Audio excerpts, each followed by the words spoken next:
The great German philosopher Arthur Schopenhauer, the contradictions of human existence advocated for an ascetic and vegetarian lifestyle, but enjoyed eating meat, drinking wine, and had a passion for women. Schopenhauer was both a critic and an expander of the philosophical thoughts of his predecessor Immanuel Kant, particularly in how we experience the world.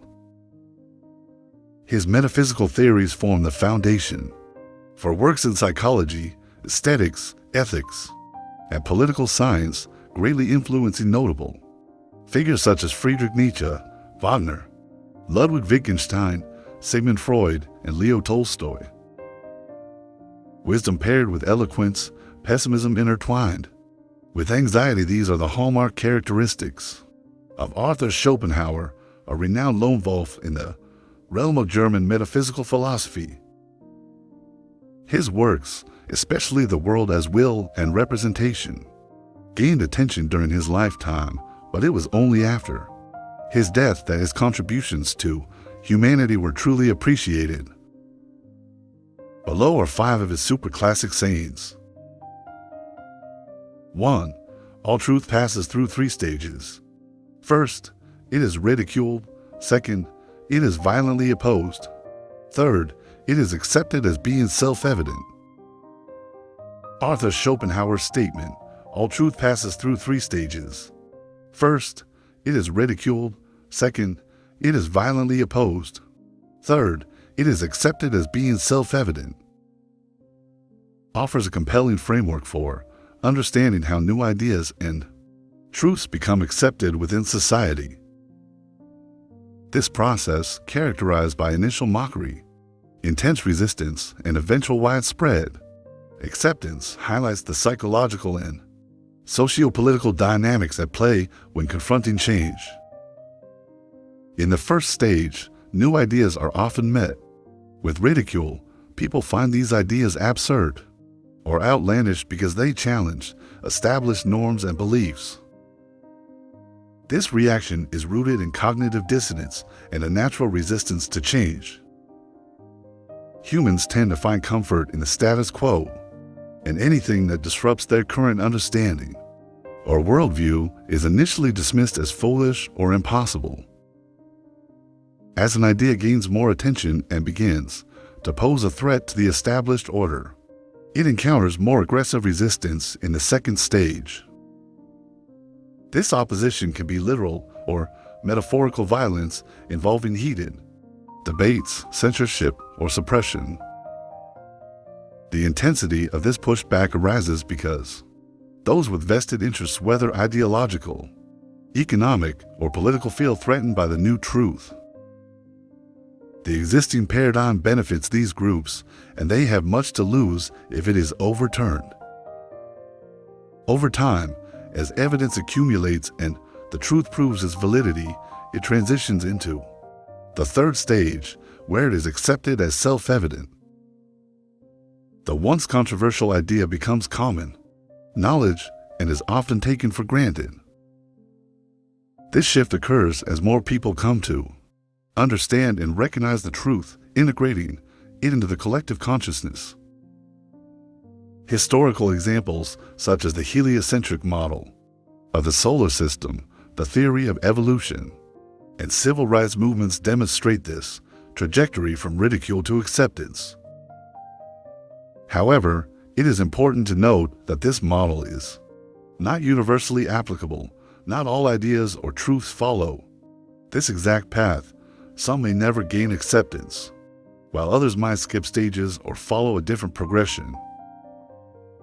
Additionally, the statement simplifies a complex process involving numerous factors, including the role of evidence, advocacy, education, and changes in cultural or societal values. In conclusion, Schopenhauer's statement provides a useful lens through which to view the resistance to change and the eventual acceptance of new truths. It underscores the challenges that innovative ideas face and the gradual process by which they become integrated into mainstream thought. Understanding this progression helps us appreciate the perseverance required to advocate for new truths and the transformative impact they can ultimately have on society. The talent hits a target no one else can hit. Genius hits a target no one else can see. Arthur Schopenhauer's statement, "Talent hits a target no one else can hit. Genius hits a target no one else can see," offers a profound distinction between the concepts of talent and genius. This insight highlights the unique capabilities and contributions of both talented and genius individuals to human progress and achievement. Talent refers to a natural aptitude or skill in a particular area, allowing individuals to perform tasks or solve problems with exceptional proficiency.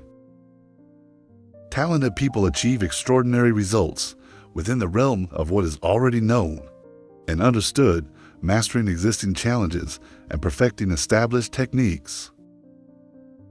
They stand out by excelling in their fields, often setting new standards of excellence and performance.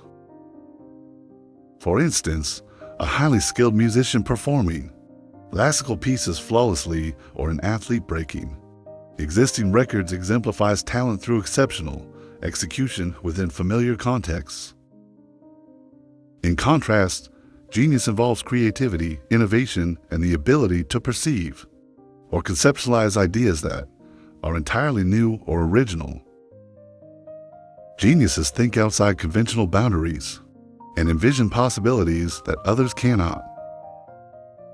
Their unique vision allows them to introduce groundbreaking ideas, perspectives, or inventions that redefine fields and open up new areas of exploration. Historical examples include composers like Beethoven, who transformed the art of music, and scientists like Einstein, who introduced the theory of relativity. These individuals exemplified genius by presenting ideas that were previously inconceivable. The key differences between talent and genius lie in the scope of vision and impact. Talent operates within established frameworks, leading to incremental improvements and mastery.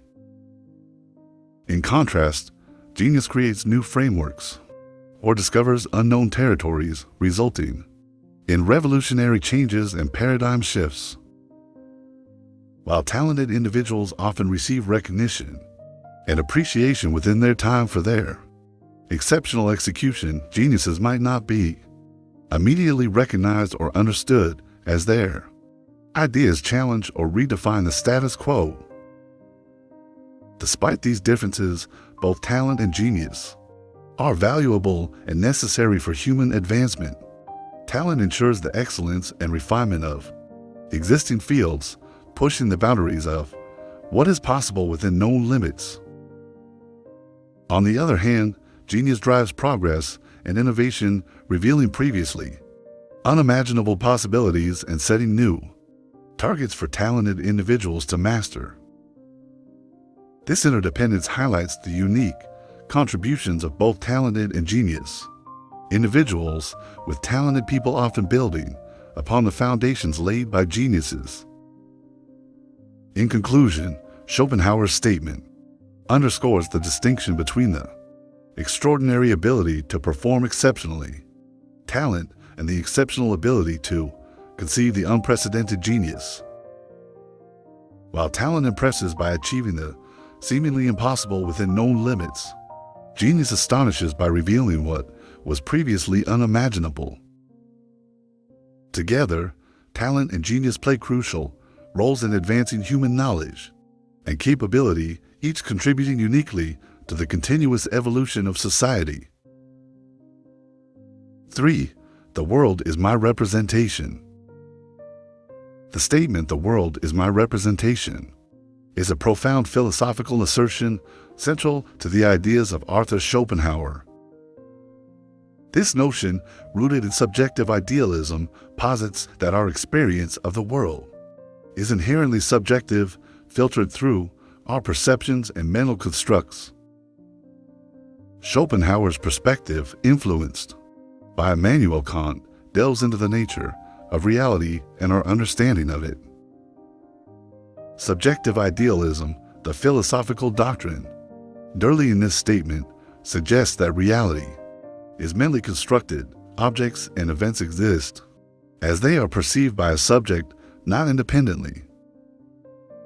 Schopenhauer expands on Kant's idea that we can never know the thing in itself, the world as it is independently of our perception, only the phenomena of the world as it appears to us.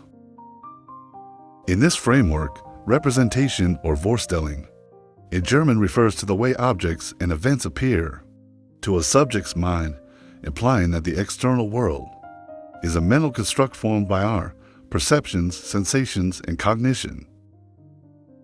At the core of this idea is the role of the subject.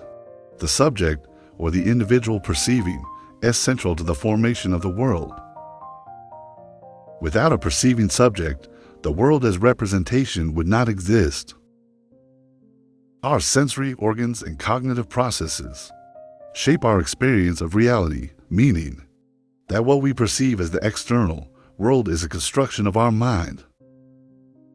Schopenhauer's philosophy distinguishes between phenomena, the appearances or representations of things as we perceive them, and noumena, the things in themselves which exist independently of our perception. According to Schopenhauer, we cannot directly know the noumena, we can only infer their existence through their effects on our perceptions. This distinction underscores the limitations of human knowledge, emphasizing that our understanding is always subjective and partial. The statement, "the world is my representation," has significant epistemological implications.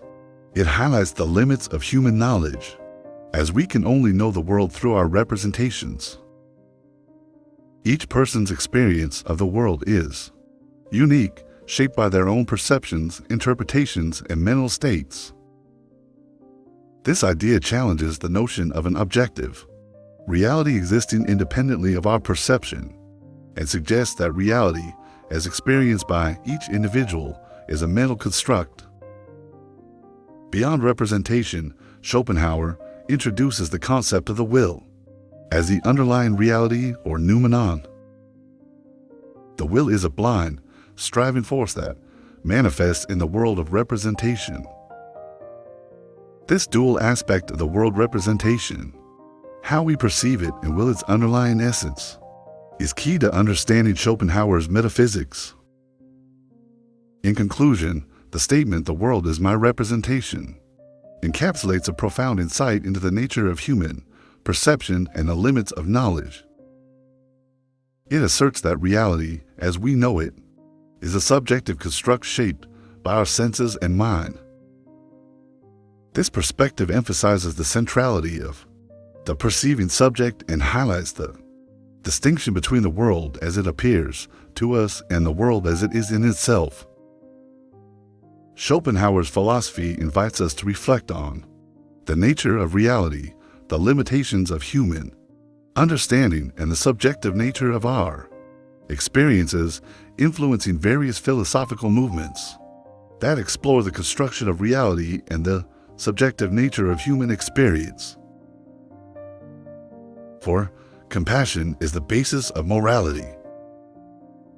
The statement, "compassion is the basis of morality," posits that empathetic concern for the suffering of others underpins moral actions and ethical systems.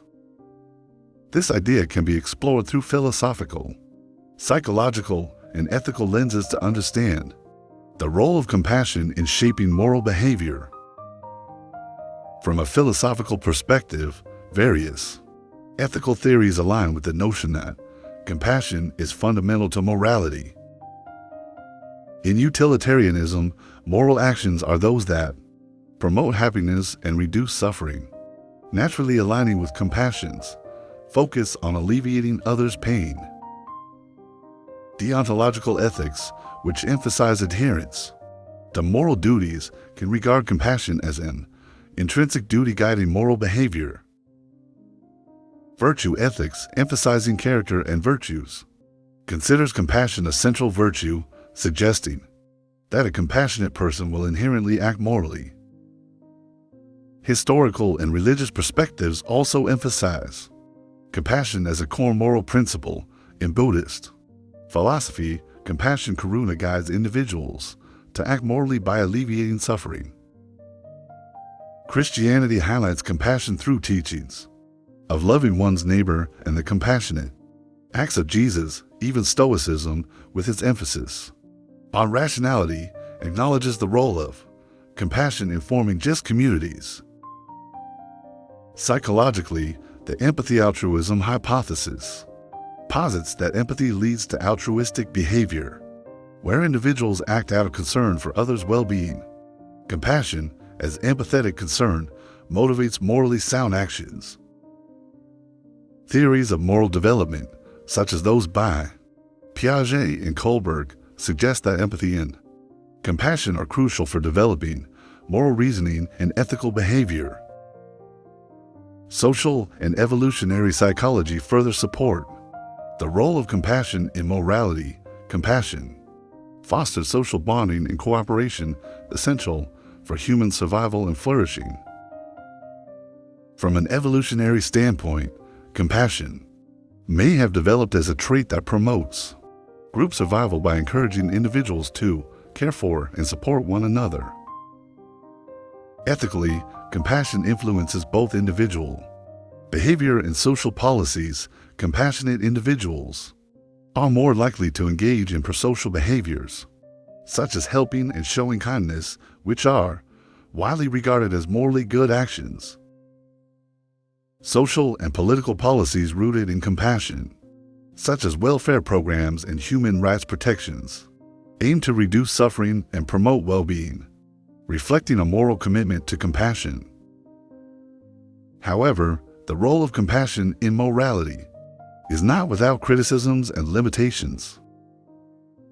Critics argue that compassion can lead to biased moral judgments, prioritizing the suffering of those we feel closest to over distant or unfamiliar individuals. Therefore, rational principles and impartiality are also necessary for a fair and just moral system. Additionally, excessive compassion can lead to burnout or compassion fatigue, requiring a balance between compassion, self-care, and rational decision-making. In conclusion, the statement compassion is the basis of morality underscores the importance of empathy and concern for others in guiding moral behavior and ethical decision-making. Philosophical, psychological, and ethical perspectives highlight compassion's role in fostering moral actions and creating just societies. While compassion is vital to morality, it must be complemented by rational principles and impartiality to effectively address potential biases and limitations.